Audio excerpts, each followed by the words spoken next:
When Tim and I first started teaching about marriage at Redeemer, it was years and years ago, and the church was almost exclusively full of single people. And you might not think that they would react well to a sermon series, a bunch of seminars on marriage, but they were really eager to hear.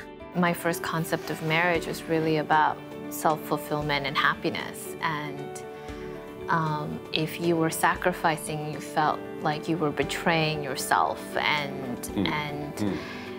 And then hearing what Christ is calling us to do, and especially in a marriage, it's just so radically counterintuitive.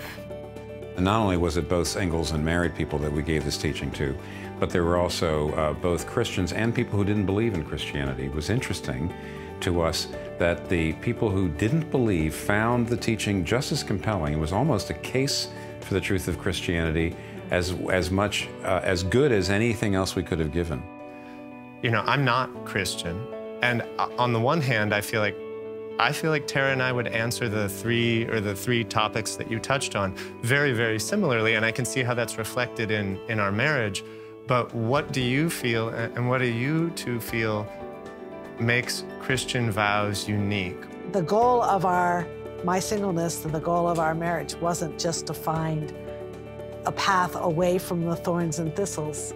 It was to be able to walk into them with some love and strength and partnership with a real live God.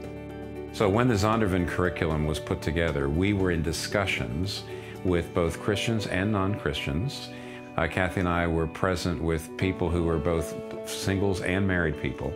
Kind of recreating the original conditions. It felt very much like the original situation in which the teaching was given, and that was great. The light dawned for me whenever I looked at Jesus in Philippians 2 and said, if submission did not hurt the second person of the Trinity, it's not going to hurt me. Unless you agree that one person is the head, you don't have those two roles. You don't have the Philippians Jesus role that says, I'm equal, but I'm letting you be the leader.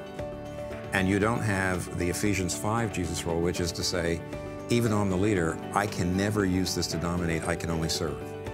And so I hope that you will join with us in these discussions on the meaning of marriage.